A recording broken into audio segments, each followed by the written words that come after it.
Fabrice Martin me dit « J'aimerais ton avis sur les tensions entre Boehly et Eghbali, les principaux actionnaires de Chelsea, avec un départ éventuel de Boehly, une bonne chose pour Chelsea et quelles répercussions sur Strasbourg peut-il arriver ?» Oh, tu sais, ça c'est de la...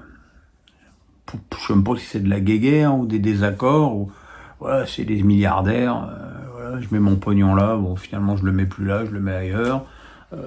Tout ce que je sais, c'est que Marc ne m'a jamais, pas une seule fois, parlé de Boehly. Il ne traite qu'avec Eghbali. Donc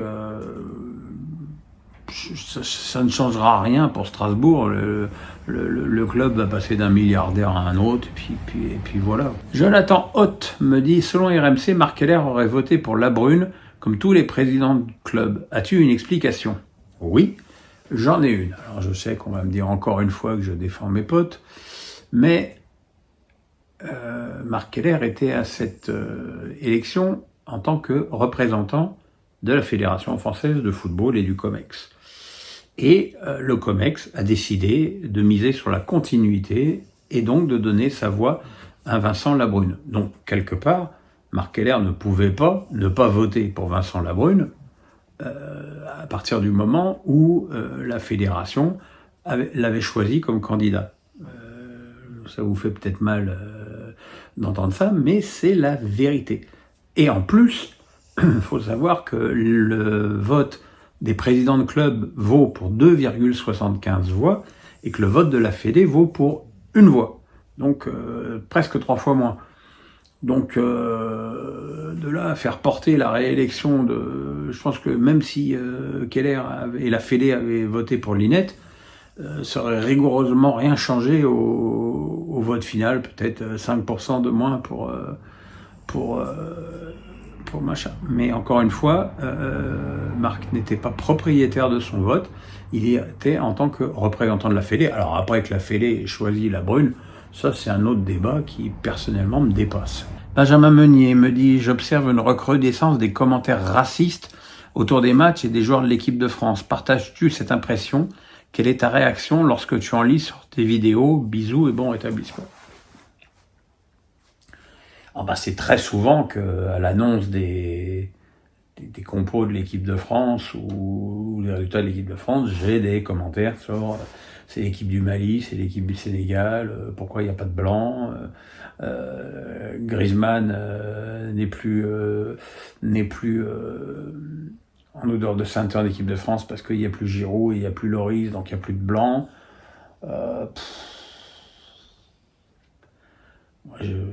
J'avoue que j'y crois pas à ça, quoi. Je pense que si Griezmann était étincelant sur le terrain, il n'y aurait aucun problème.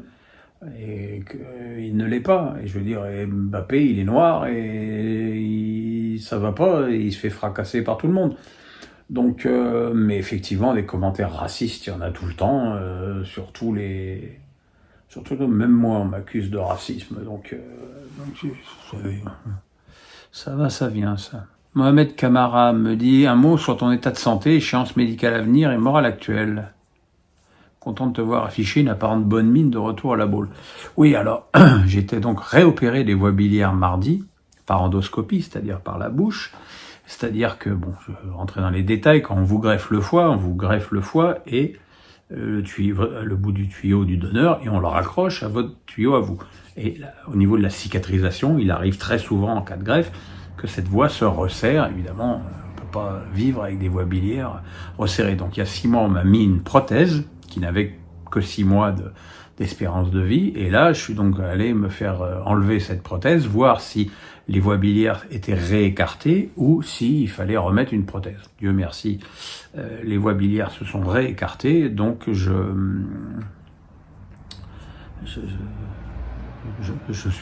suis désormais livré sans prothèse. Donc voilà, je suis arrivé à 8h du matin mardi à l'hôpital, j'ai été opéré à midi, je suis remonté à 15h, j'ai fait la sieste, j'ai dormi, je suis reparti le lendemain matin.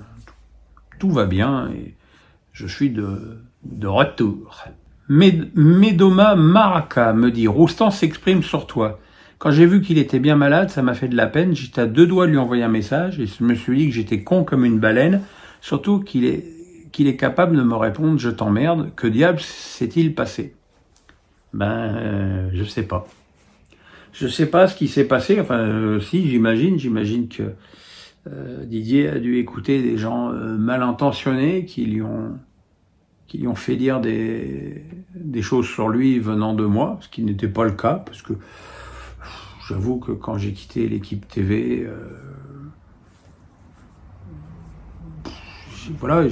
j'avais plus de rapport avec Didier, mais j'avais aucune colère, aucun ressentiment, donc j'avais aucune raison d'en parler mal. Il était évident que s'il m'avait appelé quand j'étais malade, j'aurais pas dit je t'emmerde, j'aurais été content qu'il m'appelle. J'ai découvert cette interview d'ailleurs quelques mois après sa publication. Effectivement, j'ai même pas estimé nécessaire de l'appeler parce que voilà, maintenant encore une fois, pour la énième fois, je suis loin de tout ça et je m'en fous un peu. Je me fous pas évidemment qu'il soit mort, mais voilà. Mais bon, je n'en ai pas voulu de ça. Encore une fois, c'est un malentendu et qu'on s'appelle Didier Roustan ou quiconque, faut pas écouter les gens mal intentionnés. Jonathan Eudeux me dit, malgré une belle équipe sur le papier, le Brésil a encore perdu contre le Paraguay. Comment expliques-tu qu'un si grand pays de foot n'arrive plus à jouer les premiers rôles? Et penses-tu que le Brésil reviendra un jour dans le top 3 mondial? Alors, j'ai envie de dire, ça va drôlement mieux sans Neymar déjà. Et même si Neymar met beaucoup de temps, trop de temps d'ailleurs, à revenir de ses croisés, j'imagine que quand il va revenir, il va redonner peut-être un petit peu de couleur à sa sélection, le temps évidemment de retrouver un peu de rythme. Après, il y a pas de très grands joueurs. C'est là qu'on voit que Vinicius est l'ombre de ce qu'il est au Real, même s'il fait pas un grand début de saison avec le Real, loin s'en faut. Voilà, je pense que le Brésil a moins de bons joueurs. Et voilà, et c'est une question de cycle. On peut être le plus grand pays du football et avoir une génération un peu en dessous par rapport aux précédentes. Jean-David Bedel me dit un petit mot sur la polémique Pernod Ricard. C'est super parce que c'est vraiment le genre de truc sans intérêt qui a animé la toile pendant 3 jours, avec les Marseillais qui ont hurlé au scandale, alors que Pernod Ricard, alors évidemment que ça allait pas être sur les maillots du PSG, puisque c'est totalement interdit par la loi E20. Voilà, il reste juste des boissons. Il n'y a pas que le Pernod et le Ricard dans le Pernod Ricard. Il y a les champagnes, il y a les vodkas, il y a plein de trucs qui auraient été servis à l'international dans les lieux du PSG. Je pense que c'était plutôt un bon coup pour la marque. Maintenant, voilà, les Marseillais se sont emparés du truc. Ils ont l'impression d'avoir remporté une victoire sur le PSG avec la rupture. Enfin, tout ça, c'est du pipi de chat et on s'en fout complètement. Thomas Rollin me dit « Ne crois-tu pas que Canal aurait tout intérêt à arrêter les frais avec la Ligue 1, championnat qui ne sera jamais au niveau des plus grands, de tout miser sur le rugby, la top 14 et d'en faire d'un produit de renommée mondiale l'équivalent de la NBA au basket ?» Je pense que de là à faire du top 14 l'équivalent de la NBA, il va se passer un peu de temps. Hein. Le rugby, ça reste quand même du rugby, c'est-à-dire que ça n'intéresse pas tout le monde en France déjà. C'est un sport malgré tout bien centré sur quelques régions, même s'il y a Vannes qui fait sa merveilleuse apparition dans le top 14. Mais voilà, je veux dire, après que Canal a tout intérêt à arrêter les frais avec la Ligue 1, c'est ce qu'ils ont fait. C'est ce qu'ils ont fait. Maintenant, on verra ce qui se passera dans 2 ans quand DAZN mettra très certainement le holà à tout ça.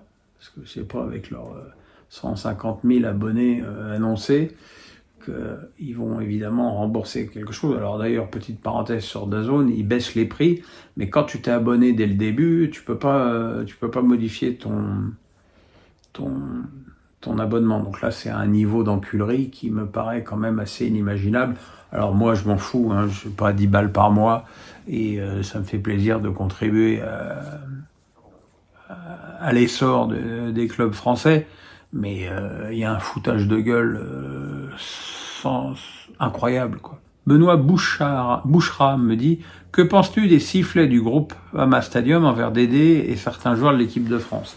Certains joueurs de l'équipe de France, surtout Barcola. Je trouve ça minable. Je trouve ça minable que quand tu as un joueur qui a été formé chez toi, qui revient dans ton stade pour jouer avec ta sélection nationale, de le siffler, de le conspuer à chaque fois qu'il touche le ballon, Je trouve ça minable, mais j'ai vu encore plus minable dans ce domaine cette semaine, c'est le match amical de la fondation de Pascal Olmeta à Bollaert contre les anciens de Lens, avec Eden Hazard qui était sifflé à chaque fois qu'il touchait le ballon. Là, je crois qu'on atteint un niveau de bêtises, de non-éducation et de conneries qui dépasse tout. Et parfois, ces supporters de foot qui réclament toujours plus de pouvoir, toujours plus de droits, des fois, il ferait bien de la fermer et déjà de commencer par essayer de bien se comporter sur les terrains. Mika Wen me dit « Cyril Linette, en interview après sa défaite aux élections de la LFP, n'a à aucun moment évoqué le contexte de l'élection et le montage ridicule de la Brune pour se faire réélire. Pourquoi, à ton avis ?» Je pense qu'il savait où il mettait les pieds. Je pense que surtout, avec une élection qui arrive le 10 septembre, il y avait très peu de temps pour vraiment faire campagne, d'autant plus qu'ils ont quand même essayé de l'écarter de façon totalement minable à quelques jours du scrutin. Donc voilà, il y a beaucoup de choses. Le mode de scrutin qui est aussi terrible. Il y a beaucoup de choses qui ne vont pas dans cette ligue. Encore une fois, la seule chose que j'espère, c'est que la Brune et ses sbires ont entendu ces critiques et qui vont essayer de redresser la barre, de faire des économies. Alors, la Brune a annoncé une baisse de salaire, mais enfin bon, s'il baisse 300 francs par mois, 300 euros par mois, on s'en tape. Je veux dire, voilà, l'achat du nouveau siège qui a coûté une fortune. Enfin, il y a beaucoup de choses à faire. Et voilà, et personnellement, moi j'étais à fond pour Cyril Linette. Je regrette profondément la réélection de Vincent Labrune. Je pense que c'est pas une bonne chose pour le football français. Maintenant, voilà, j'espère me tromper et si je me trompe, je serai le premier à le dire. Voilà mes amis, bon c'était un mini maxi quand même, bien fait 40 minutes. Voilà, le pouce, la cloche, on s'abonne. On se retrouve vendredi pour les pronos légendaires et samedi pour les premiers matchs de la journée avec déjà Marseille et le PSG et dimanche pour la suite et lundi retour du Face à Pierrot classique. Voilà, je vous embrasse, bye bye.